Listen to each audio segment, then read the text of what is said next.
we're doing what we call a 3-loop bow. So we're going to have 3 loops on here, so you don't use the bow maker on this, you just do it by hand. First thing I want you to do is hold it up against your wreath and decide how long you want that tail to be. I would like that tail to be long enough to kind of flow out over here and kind of go down and have a little bit to work with. So knowing that, just grab that on your design. I'm coming here and I'm going down. Okay, and what I want you to do is, now that you have that section, you are going to gather it. It's 4-inch ribbon, so you have to wrangle it. You gather it, then you twist, okay? So the back is facing forward. Now, I'm generally going to drop that on the floor to work with it now, just be easier. And this is probably about a 6-inch loop here. I'm scrunching it. Okay, and then I'm going to see. Yeah, that would be fine. I like the 6-inch loop. Give me room to work around it.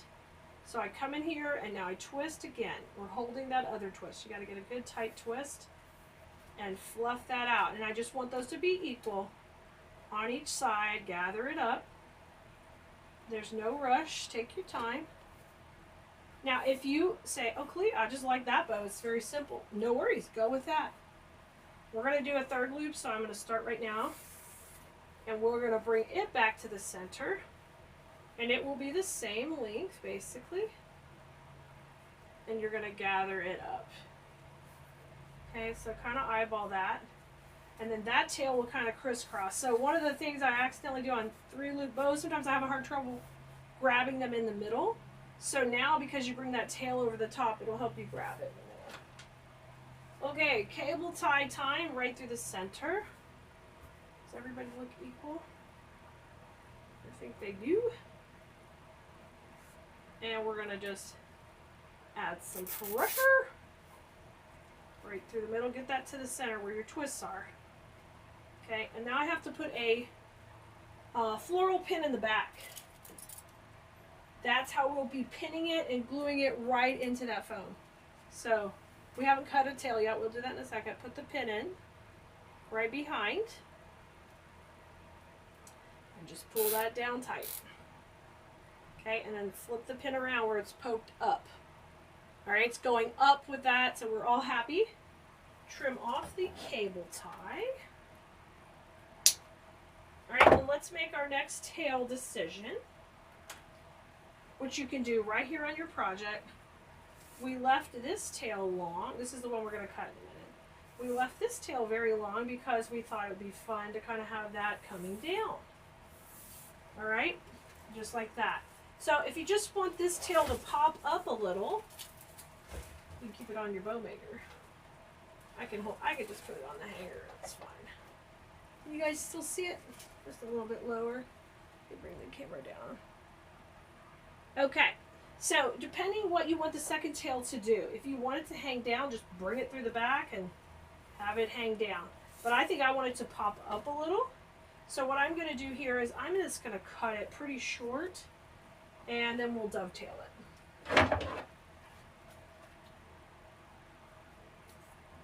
So I'm going to cut it off.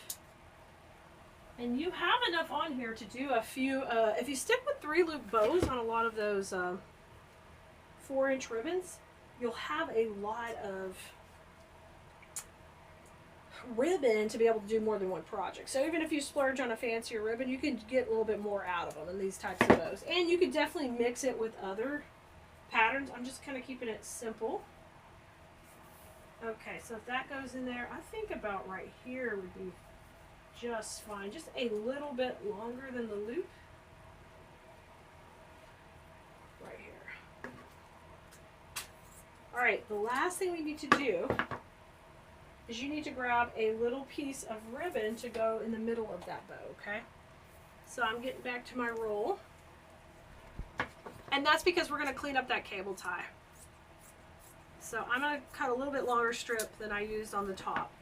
This is about 8 inches, 10 inches. You're going to fold it on itself to get a little strip like here. So I just folded that side under and then that side under, and I got a nice little strip. That's what we're going to use to cover the center. That is a technique I use all the time. You guys probably know that, but just in case you're new, we're going to go right down the middle, and that's going to make that look fresh and clean. Kind of one of my signature things I do. So If you want to copy that, that would be great. You do not have to do that because in this situation, we're going to have plenty of florals coming out of the middle of this bow. You won't probably see it, but I think it's just a nice detail. All right. Now we're just going to get that bow put in, and you can manipulate these up and down. I just like it like this, kind of 1, 2, 3. And we're going to put that in to the foam now. There's my floral pin sticking up, this U pin. And we're going to glue it, and I'm going to put it in kind of to the top of the foam. And I want this to be kind of coming up and that going down to the right. Pretty. All right, let's hit that. Don't dip this. You're going to bring the glue to it for safety reasons. I'm going to go a little high on here, press that in. Nice. I keep abusing my wreath board today. All right. Pretty. So this can flow up here, and that one was going to flow down.